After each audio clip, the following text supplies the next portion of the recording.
প্লেয়ারগুলো খেলতে পারেনি তাদের অনেক বড় এখানে ক্রেডিট আছে। চিন্তা তো একটু হয়, অবশ্যই ডেফিনেটলি চিন্তা হয়। ভবিষ্যৎ নিয়ে তো আমরা কেউই জানি না, চিন্তা একটু হচ্ছে।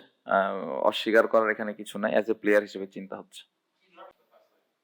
চ্যাম্পিয়ন হলে তো অবশ্যই ভালো লাগে, গত বছরও ভালো লেগেছে, বাট কন্ট্রিবিউট করতে পারলে আরো বেশি ভালো লাগে, যেটা আমার মনে হয় যে আমি এবছর করতে পেরেছি অ্যাজ এ প্লেয়ার হিসেবে, অ্যাজ এ ক্যাপ্টেন হিসেবে। সো এটা একটা বাড়তি ভালো লাগার বিষয়। প্রথম বিপিএল ছিল অ্যাজ এ ক্যাপ্টেন হিসেবে, সো জয়টা অনেক স্পেশাল। টিমটা নিয়ে চিন্তা করছিলাম যখন ওনার থেকে ফোন কল আসে, তখন একটা দায়িত্বের কথা শুরু থেকেই বলা হয়েছিল। সো প্ল্যানিংটা শুরু থেকেই ছিল। আমি জানতাম যে হান্নান ভাই হেড কোচ হচ্ছেন, সো ওনার সাথে একটা কমিউনিকেশনের মাধ্যমে আমরা ড্রাফটে গিয়েছি। ড্রাফটটাও আমাদের ভালো গিয়েছিল। ড্রাফটের পর আপনি যদি দেখেন যে আমাদের টিমের কম্বিনেশনটা সিনিয়র জুনিয়র মিলে খুব ভালো একটা কম্বিনেশন ছিল।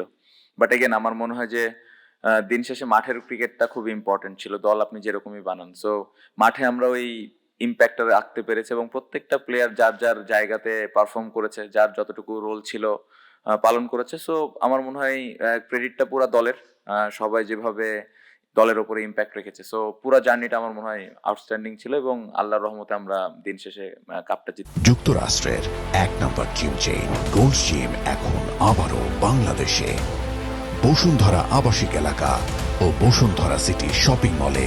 এখানে মানে ইমোশন জড়িয়ে আছে। আমার মনে হয় যে রাজশাহীর হয়ে খেলার কখনো সুযোগ হয়নি। সো রাজশাহীর হয়ে খেলা, অ্যাজ এ ক্যাপ্টেন হিসেবে খেলা এবং পাশাপাশি দলকে জেতানো, আমার মনে হয় এটা একটা বাড়তি ভালো লাগার বিষয়।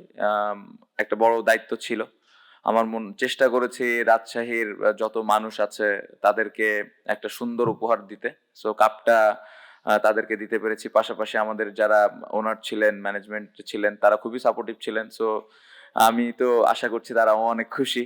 সো ওভারঅল আমার মনে হয় যে খুব ভালো একটা টুর্নামেন্ট আমরা কাটাতে পেরেছি। দলের জন্য যে জিনিসটা করার প্রয়োজন হয়েছে আমরা চেষ্টা করেছি সেটাই করার। পার্টিকুলারলি জিসান, রবিউল, ওয়াসি সিদ্দিক, সাকির হোসেন শুভ্র, আরো বেশ কয়েকটা ক্রিকেটার একটা ম্যাচও খেলতে পারে নাই। বাট পজিটিভ দিক হলো তাদের কে দেখে কখনোই মনে হয়নি তারা অনেক বেশি আপসেট। ডেফিনেটলি ম্যাচ খেলতে না পারলে অবশ্যই খারাপ লাগে, বাট যখনই তারা মাঠে এসছে, প্র্যাকটিসে এসছে, 100% দেওয়ার চেষ্টা করেছে, টিমমেটদের হেল্প করার চেষ্টা করেছে। আমার মনে হয় যে এই কাপটা জেতার পেছনে এই কারণগুলোই আসলে অনেক বড় একটা কারণ হয়ে এসছে। বাট অ্যাজ এ ক্যাপ্টেন হিসেবে খুবই ডিফিকাল্ট ছিল এই জিনিসগুলো হ্যান্ডেল করা। বাট যে প্লেয়ারগুলোকে আমি খেলাতে পারিনি সেই প্লেয়ারগুলো আমাকে যেভাবে সাপোর্ট করেছে এটা আমার কাজটা সহজ করে দিচ্ছে। সো তাদেরকে ক্রেডিট দিতেই হবে এবং আমার মনে হয় যে এই ধরনের ক্যারেক্টারই আসলে সামনে বড় প্লেয়ার হতে সাহায্য করে। সো যে প্লেয়ারগুলো খেলতে পারেনি তাদের অনেক বড় এখানে ক্রেডিট আছে।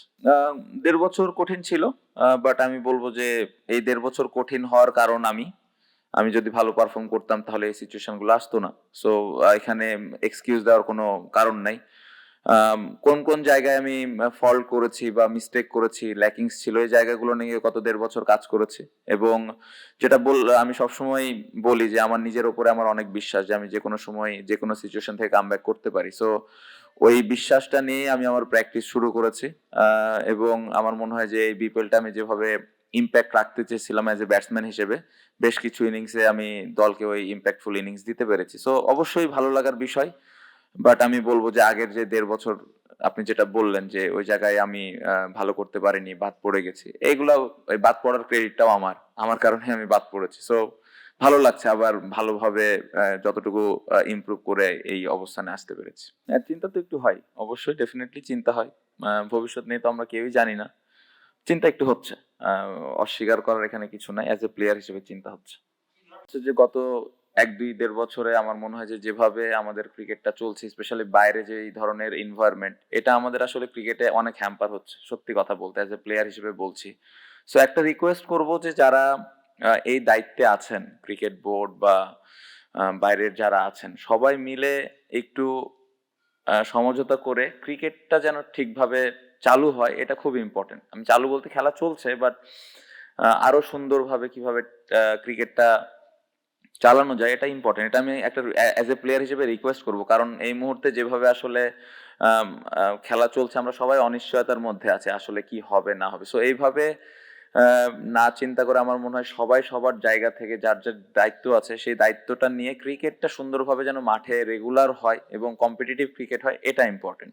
আপনি যেটা বললেন ঢাকার ক্রিকেট, ঢাকা লিগটা যদি আমরা ওয়ার্ল্ড কাপে না যাই সেক্ষেত্রে অনেক বেশি গুরুত্ব থাকবে, কারণ প্লেয়ারদের এতদিন লম্বা সময় বসে থাকাটাও ডিফিকাল্ট। সো ঢাকার ক্রিকেটটা নিয়েও আমার অনেক সমালোচনা হচ্ছে, কথা হচ্ছে হবে কি হবে না। সো এগেন আমি রিকোয়েস্ট করবো যে ঢাকার লিগটা যেন আগের যতগুলো আসর হয়েছে তার থেকে এবার আরো সুন্দরভাবে হয়, এটাই অ্যাজ এ প্লেয়ার হিসেবে রিকোয়েস্ট থাকবে। আর ওয়ার্ল্ড কাপে যদি না যাওয়া হয়, বোর্ডের কাছে আর একটা রিকোয়েস্ট থাকবে যেন আমাদের জন্য আরো একটা বেটার টুর্নামেন্ট বা সুন্দর একটা টুর্নামেন্ট আয়োজন করতে পারে, যেন প্লেয়াররা আমরা খেলার সুযোগ পাই। সো এটা আমার রিকোয়েস্ট থাকবে অ্যাজ এ প্লেয়ার হিসেবে যে বাইরের যেই জিনিসগুলো এখন হচ্ছে এগুলো আমরা আসলে ঠিকঠাক করে মাঠের ক্রিকেটটা আরো সুন্দরভাবে যেন নিয়ে আসতে পারি এবং প্লেয়াররা যেন খেলার সুযোগ পায়।